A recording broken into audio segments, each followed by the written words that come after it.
Hey everyone and welcome back to a new video. So like many of you, I've had some time to digest the new Imperial Agents faction that's coming to 10th edition Warhammer 40k and that new Inquisitor Coteaz model that is also coming with it.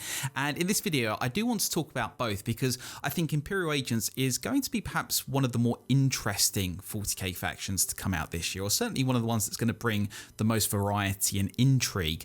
And I also think that there are some good conceptual ideas behind the Coteaz model that perhaps aren't being discussed amongst all the, I think, quite understandable criticism of that model. So, Imperial Agents, they are coming to 10th edition Warhammer 40k. This has been teased for quite a while now, and I think others like Valrak have spoken about this faction and what might be coming with it.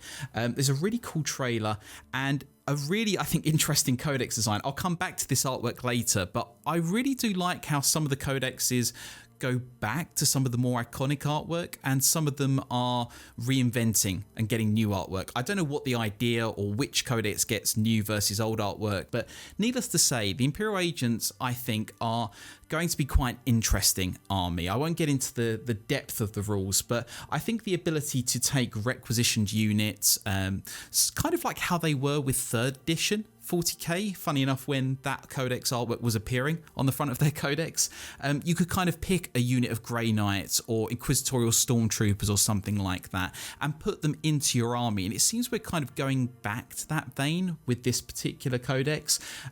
There's kind of a massive catalogue they're bringing together into this particular book, which is why I think they've released it as a standalone book from the other ones rather than a free PDF, because it will rely on a lot of the existing rosters that people are paying for, and there's probably quite an extensive collection that you can kind of turn to, whether that's the Sisters of Battle, the Death Watch, Grey Knights, that sort of thing. But I do think the ability to just take either one or two of those units that you particularly like from the Inquisitorial range and to put them into your army, I think that is actually quite a cool idea, and I'm glad we're going back to that because it opens up those ranges for people who already collect Imperial armies, and I think just allows you to kind of add a bit of Inquisitorial flavour, which is where I think these factions tend to do really well on the tabletop and for us collectors. Anyways, I'm going to skip through the rules because I'm sure other people have talked about that already. But here is the Coteaz model, and this has got a lot of critique, and I think justly, for a number of reasons.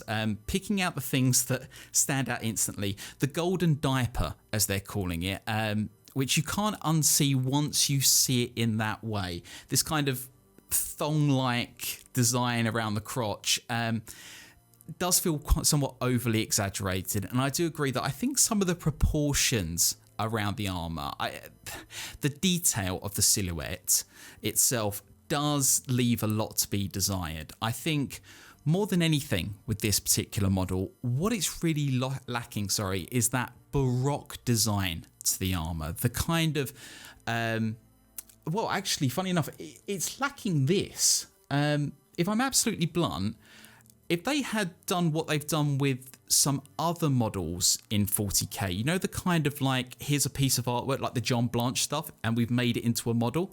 If they had made this model as the new Coteaz or in this sort of style, I think everybody would have been fine with it. But the issue is that it's not designed like this model. It doesn't hark back to this nostalgia.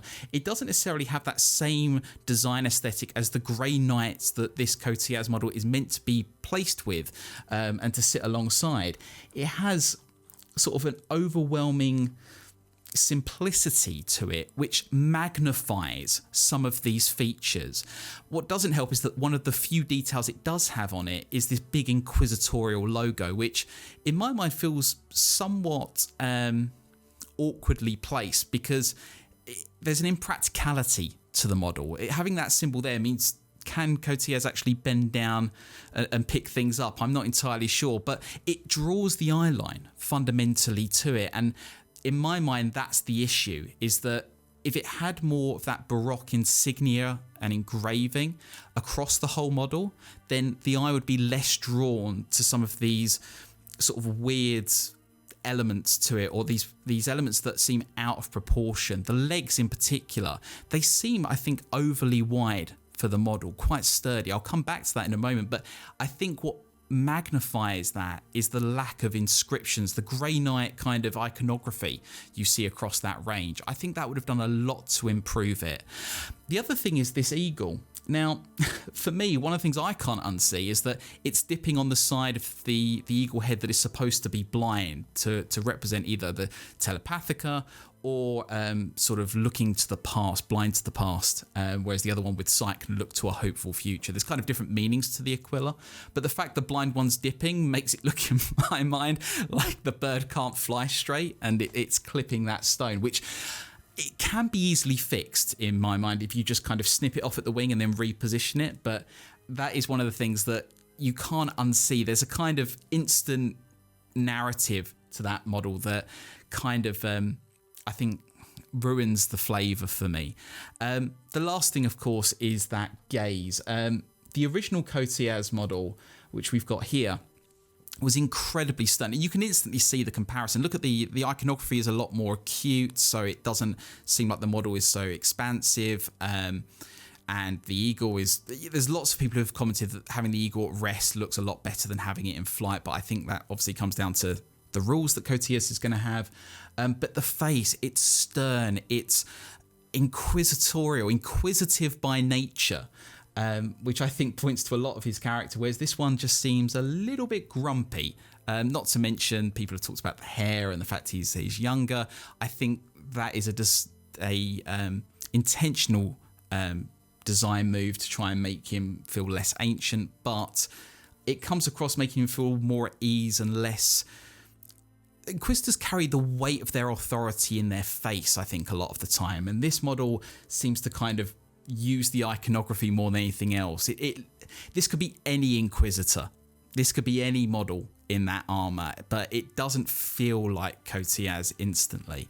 And so I think that's probably one of the big issues here. If they have a helmet option, that might solve it. But yeah, I guess that brings it nicely to what I do like about it. And I am going to throw an idea out there.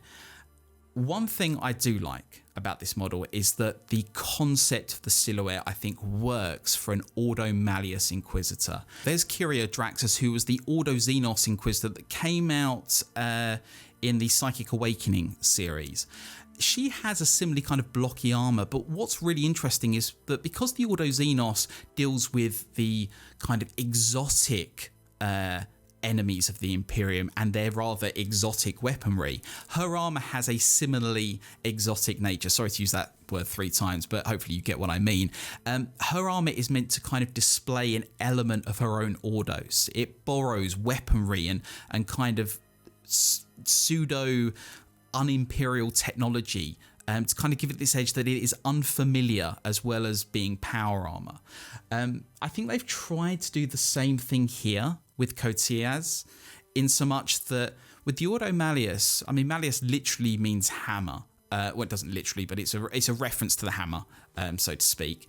And I think when you think of hammer, to me at least, you think of power, strength, sturdiness.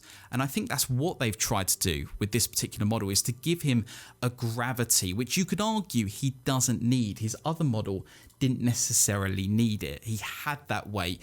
Again, probably in the gaze, in the expression more than anything else. But I think that's what they've tried to do here, is to scale him up to more modern models of the time. You can see the issue when he stands next to Grey Knights, who are using very old models at this moment, but also to kind of give him that weight of an Ordo Malleus Inquisitor, as Games Workshop wants to present it. And I do think they get that right. It's a conceptual choice, it's a conceptual silhouette, but it's one that ultimately I think falls foul because they make everything about him feel so much more simplistic. And again, I think if they had put even half the amount of detail that you see on this particular character, on this particular piece of artwork, into that model, I think it would have softened the shock of going from the old model to the new model. But yeah, anyways, I don't want to drag this out any longer. What do you think about this particular model? I don't think I'm saying anything necessarily new other than conceptually I like the idea of making him a bit bulky, but I just think it's kind of half finished. But do you agree with me?